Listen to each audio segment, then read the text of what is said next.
यदि कर्म तेरे पावन है सभी, डूबेगी नहीं तेरी नाव कभी। ओम नमः शिवाय। आज की वीडियो में मैं आपको सुनाऊंगी सोमवार व्रत कथा। तो आइए भगवान भोलेनाथ के चरणों में ध्यान लगाते हुए सुनते हैं बिंदुक नामक एक ब्राह्मण की कथा, जिसका वर्णन शिव पुराण में भी आता है। वासकल नामक गांव में बिंदुक नाम का एक ब्राह्मण रहता था। वह ब्राह्मण अत्यंत अधर्मी, दुरात्मा एवं महापापी था। उसकी स्त्री बहुत सुंदर थी। कहा जाता है कि उसकी स्त्री के बराबर स्वर्ग में भी कोई अप्सरा न थी। उसका नाम चंचुला था। वह सदा उत्तम धर्म का पालन करती थी, परंतु बिंदुक वैश्यागामी था। वह इस तरह कुकर्म करते हुए बहुत समय व्यतीत हो गया। उसकी स्त्री काम से पीड़ित होने पर भी स्वधर्म नाश के भय से कलेश सहकर भी काफी समय तक धर्म भ्रष्ट नहीं हुई, परंतु आगे चलकर वह भी अपने दुराचारी पति के आचरण से प्रभावित होकर दुराचारिणी और अपने धर्म से विमुख हो गई। इस तरह दुराचार में डूबे हुए उन पति पत्नी का बहुत सा समय व्यर्थ बीत गया। वेश्यागामी दूषित बुद्धि वाला वह दुष्ट ब्राह्मण बिंदुक समय के अनुसार मृत्यु को प्राप्त होकर नरक में चला गया। बहुत दिनों तक नरक के दुखों को भोगकर वह मूढ़, बुद्धि, पापी विंध्य पर्वत पर भयंकर पिशाच हुआ। इधर उस दुराचारी बिंदुक के मर जाने पर वह चंचुला नामक स्त्री बहुत समय तक अपने पुत्रों के साथ अपने घर में रहती रही। पति की मृत्यु के बाद वह भी अपने धर्म से गिरकर पर पुरुषों का संग करने लगी थी। सतिया विपत्ति में भी अपने धर्म का पालन करना नहीं छोड़ती। यही तो तप है। तप कठिन तो होता है, लेकिन इसका फल मीठा होता है। भोग विलास में रत रहने वाला मनुष्य इस सत्य को कदापि नहीं जान सकता। इसीलिए वह विषयों के उस विषफल का स्वाद लेते हुए भोग करता रहता है। एक दिन देवयोग से किसी पुण्य पर्व के आने पर वह अपने भाई बंधुओं के साथ गोकर्ण क्षेत्र में गई। उसने तीर्थ के जल में स्नान किया एवं बंधुजनों के साथ यत्र तत्र घूमने लगी। घूमते घूमते वह एक देव मंदिर में गई। वहां उसने एक ब्राह्मण के मुख से भगवान शिव की परम पवित्र एवं मंगलकारी कथा सुनी।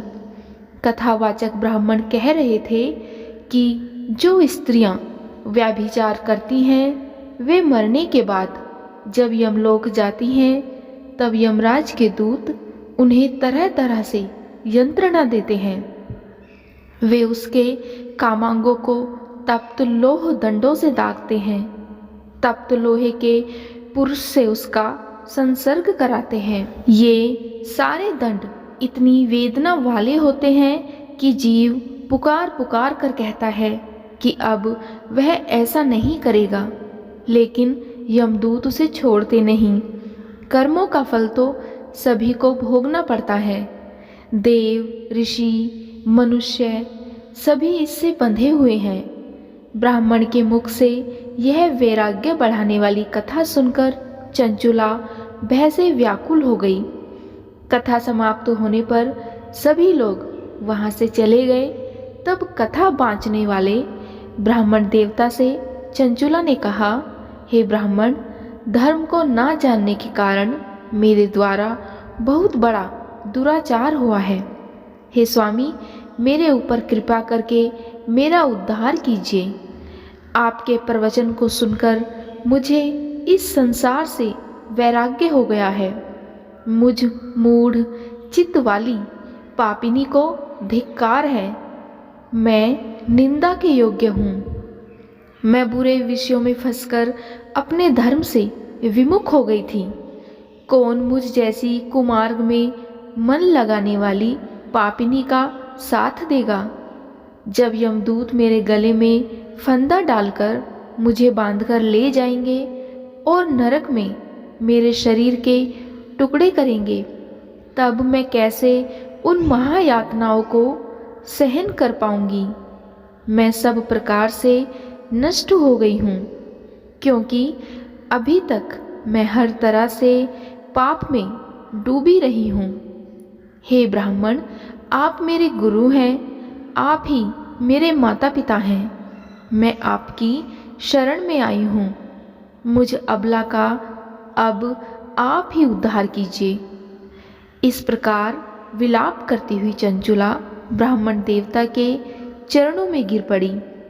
तब ब्राह्मण ने उसे कृपा पूर्वक उठाया और उससे बोले, नारी, तुम सौभाग्यशाली हो जो भगवान शंकर की कृपा से तुमने वैराग्यपूर्ण शिव पुराण की इस कथा को सुनकर समय से अपनी गलती का एहसास कर लिया है।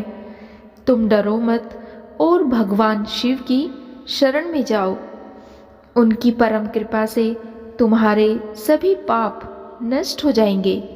मैं तुम्हें भगवान शिव की कथा सहित वह मार्ग बताऊंगा जिसके द्वारा तुम्हें सुख देने वाली उत्तम गति प्राप्त हो गई।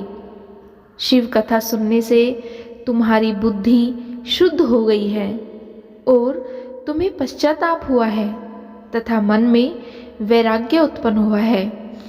पश्चाताप ही पाप करने वाले पापियों के लिए सबसे बड़ा प्रायश्चित है। पश्चाताप ही पापों का शोधक है। इससे ही पापों की शुद्धि होती है। सत्पुरुषों के अनुसार पापों की शुद्धि के लिए प्रायश्चित पश्चाताप से ही संपन्न होता है, और जो मनुष्य अपने कुकर्म के लिए पश्चाताप नहीं करता वह उत्तम गति प्राप्त नहीं करता। हे ब्राह्मण पत्नी, तुम अन्य विषयों से अपने मन को हटाकर भगवान शंकर की इस परम कथा को सुनो। इससे तुम्हारे चित्त की शुद्धि होगी और तुम्हें मोक्ष की प्राप्ति होगी। जो मनुष्य निर्मल हृदय से भगवान शिव के चरणों का चिंतन करता है उसकी एक ही जन्म में मुक्ति हो जाती है। यह कहकर वे ब्राह्मण चुप हो गए। उनका हृदय करुणा से भर गया। वे ध्यान में मग्न हो गए। ब्राह्मण का उपदेश सुनकर चंचुला के नेत्रों में आनंद के आंसू छलक आए। वह हर्ष भरे हृदय से ब्राह्मण देवता के चरणों में गिर गई और हाथ जोड़कर बोली, हे ब्राह्मण देवता, मैं कृतार्थ हो गई। हे ब्राह्मण, शिव भक्तों में श्रेष्ठ स्वामिन, आप धन्य हैं। आप परमार्थदर्शी हैं और सदा परोपकार में लगे रहते हैं। हे साधु, मैं नरक के समुद्र में गिर रही हूँ। कृपया करके मेरा उद्धार कीजिए। जिस पौराणिक व अमृत के समान सुंदर शिव पुराण कथा की बात आपने की है, उसे सुनकर ही मेरे मन में वैराग्य उत्पन्न हुआ है। उस अमृतमयी शिव पुराण कथा को सुनने के लिए मेरे मन में बड़ी श्रद्धा हो रही है। कृपया आप मुझे उसे सुनाइए। शिव पुराण की कथा सुनने की इच्छा मन में लिए वह चंचुला उन ब्राह्मण देवता की सेवा में वहीं रहने लगी। उस गोकर्ण नामक महाक्षेत्र में उन ब्राह्मण देवता के मुख से चंचुला शिव पुराण की भक्ति, ज्ञान और वैराग्य बढ़ाने वाली और मुक्ति देने वाली परम उत्तम कथा सुनकर कृतार्थ हुई। उसका चित्त शुद्ध हो गया। वह अपने हृदय में शिव के सगुण रूप का चिंतन करने लगी। वह सदैव शिव के सच्चिदानंदमय स्वरूप का स्मरण करती थी। तत्पश्चात अपना समय पूर्ण होने पर चंचुला ने बिना किसी कष्ट के अपना शरीर त्याग दिया। उसे लेने के लिए एक दिव्य विमान वहां पहुंचा। यह विमान शोभा साधनों से सजा हुआ था एवं शिव गणों से सुशोभित था। चंचुला विमान से शिवपुरी पहुंची। उसके सारे पाप धुल गए। वह दिव्यांगना हो गई। वह गौरांगी देवी मस्तक पर अर्धचंद्र का मुकुट व अन्य दिव्य आभूषण पहने शिवपुरी पहुंची। वहां उसने सनातन देवता त्रिनेत्रधारी महादेव शिव को देखा। सभी देवता उनकी सेवा में भक्ति भाव से उपस्थित थे। उनकी अंग कांति करोड़ों सूर्यों के समान प्रकाशित हो रही थी।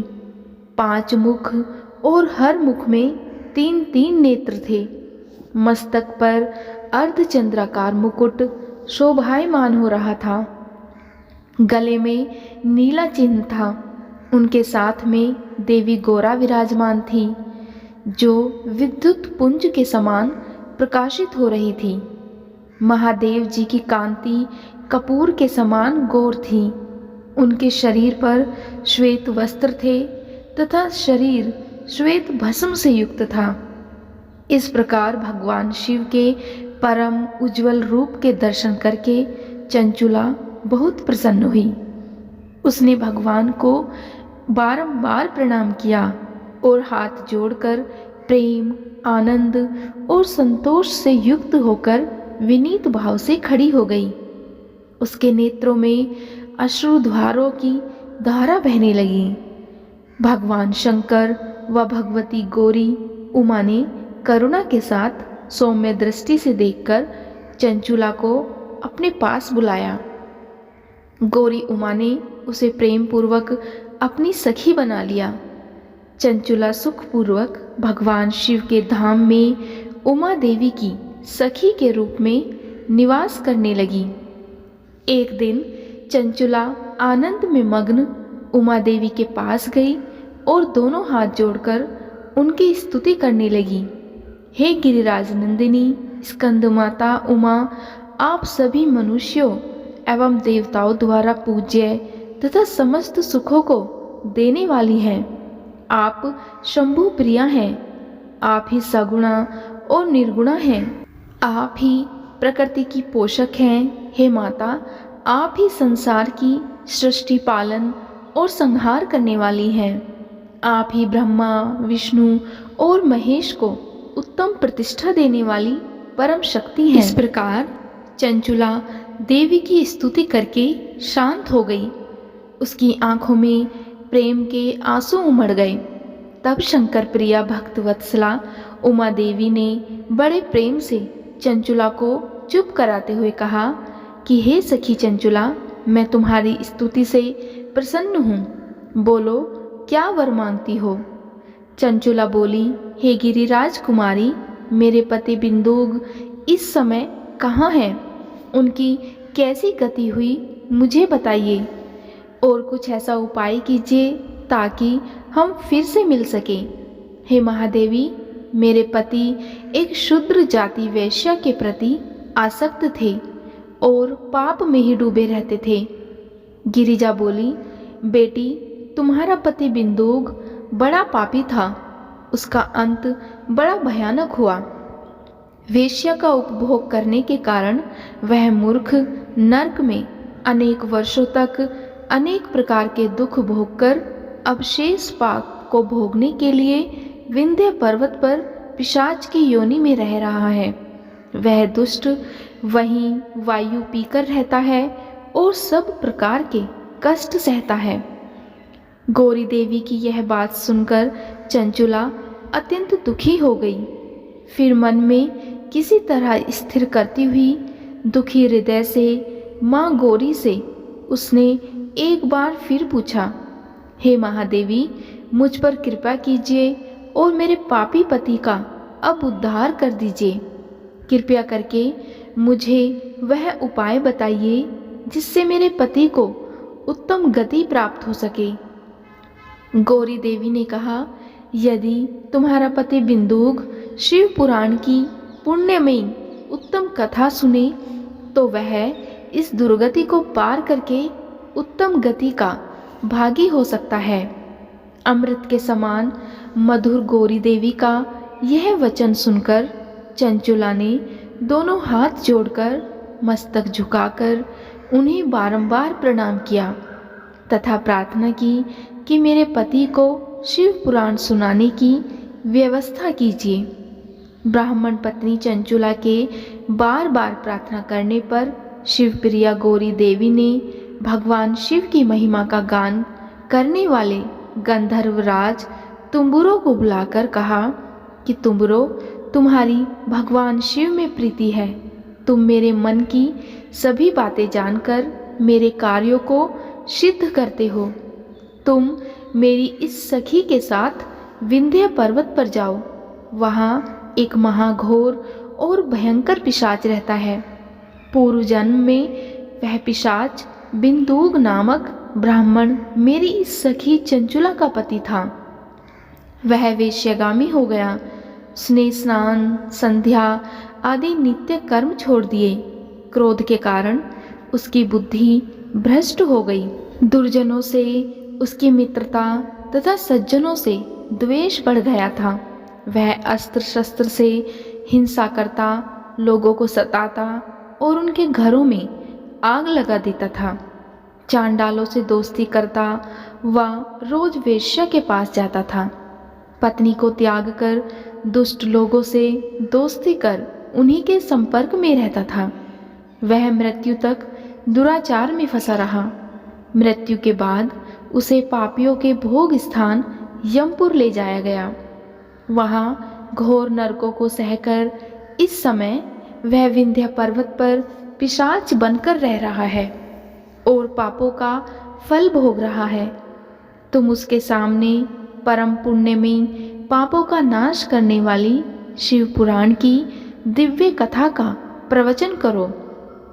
इस कथा को सुनने से उसका हृदय सभी पापों से मुक्त होकर शुद्ध हो जाएगा और वह प्रेत योनि से मुक्त हो जाएगा। दुर्गति से मुक्त होने पर उस बिंदुक नामक पिशाच को विमान पर बैठाकर तुम भगवान शिव के पास ले आना। माँ उमा का आदेश पाकर गंधर्वराज तुम्बुरो प्रसन्नता पूर्वक अपने भाग्य की सराहना करते हुए चंचुला को साथ लेकर विमान से पिशाच के निवास स्थान विंध्य पर्वत गया। वहां पहुंचकर उसने उस विकराल आकृति वाले पिशाच को देखा।